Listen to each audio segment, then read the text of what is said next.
Je n'ai pas besoin d'arracher la femme de mon frère pour avoir une épouse. Je n'ai pas besoin d'arracher le mari de ma sœur. Je n'ai pas besoin de détourner, de profiter de la vie d'un homme marié pour jouir donc de ma vie. Non. Quand Dieu bénit ton salaire, cela va te permettre donc d'avoir tout ce dont tu as besoin et faire des économies.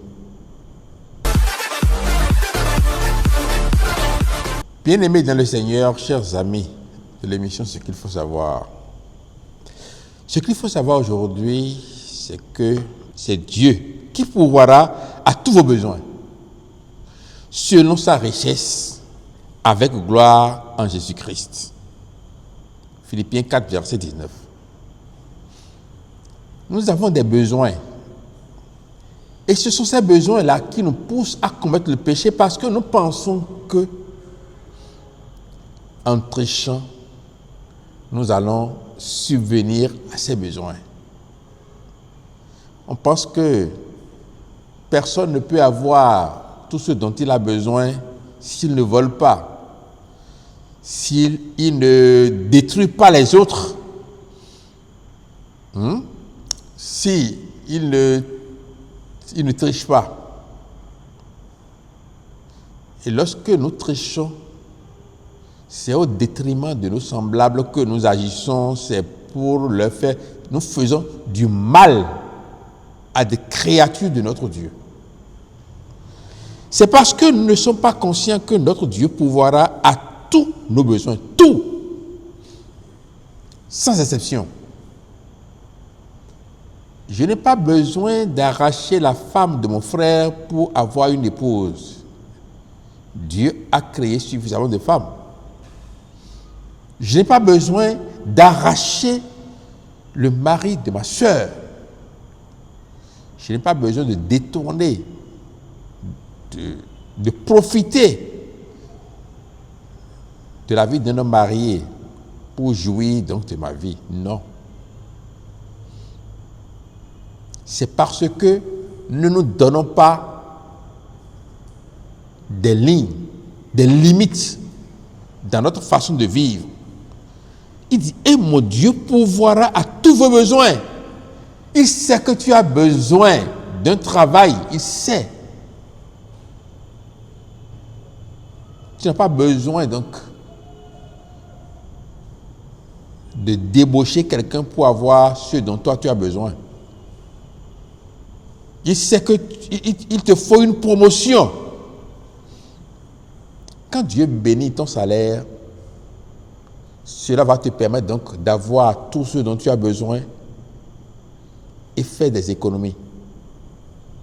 J'ai toujours dit que le riche, ce n'est pas celui qui ramasse beaucoup d'argent, mais c'est celui dont le peu d'argent est béni.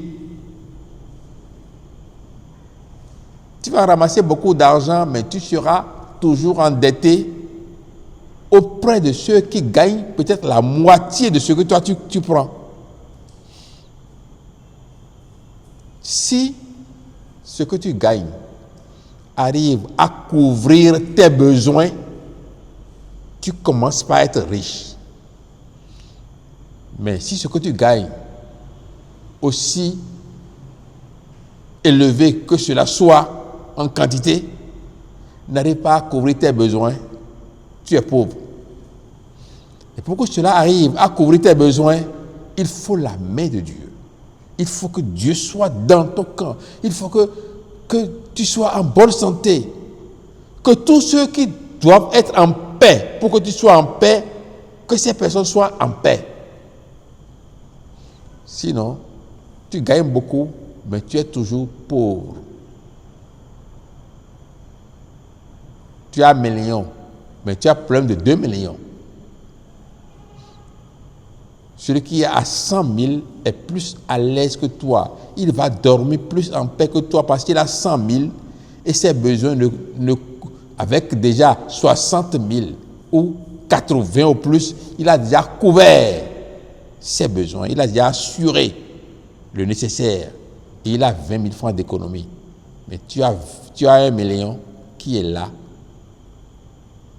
Mais tu cherches encore celui qui va te prêter, te passer 1 million en plus avec intérêt. Quand est-ce que tu seras en paix?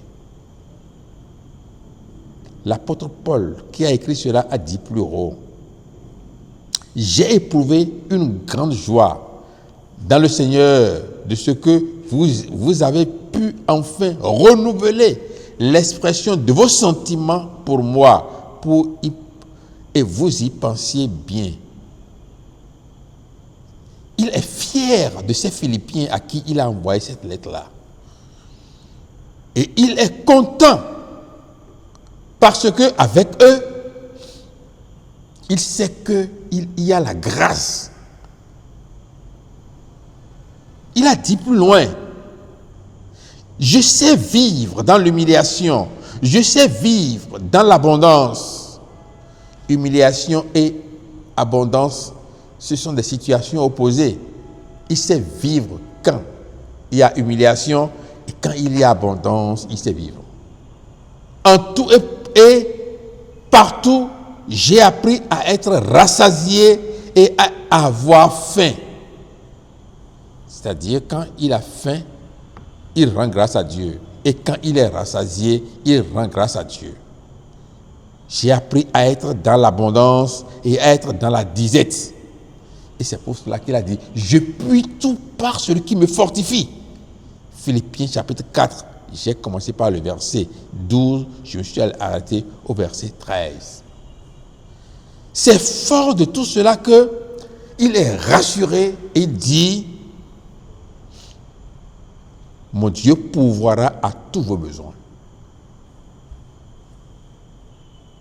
J'ai compris cela dans ma vie.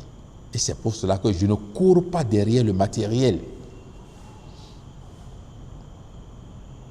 Je ne suis pas de ceux qui vont vous dire: payez la dîme pour être béni. Parce que la dîme, c'est pour les sacrificateurs. Et leur mission est terminée. L'apôtre Paul a dit dans 2 Corinthiens là-bas: ce n'est pas vos biens que je veux, mais je veux votre âme. C'est votre âme c'est pour votre âme que je travaille. Et c'est pour cela que chacun de vous doit travailler pour Dieu et non pour la chair. Et là, mon Dieu pourvoira à tous vos besoins. C'est quand je fais pour Dieu que Dieu prend soin de ma famille. Mes enfants sont en bonne santé, c'est que je suis riche.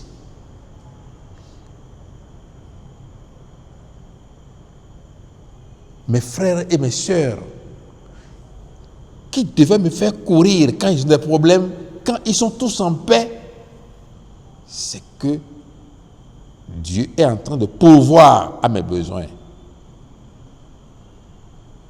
C'est d'abord cela, avant qu'on ne pense aux biens matériels. Maison, voiture, femme. Si ma richesse doit m'amener à aller là où je ne dois pas aller, à aller vivre une vie de débauche, je préfère être pauvre. C'est pourquoi il dit: et mon Dieu pourvoira à tous vos besoins selon sa richesse. Et il en a l'abondance, lui, avec gloire en Jésus-Christ.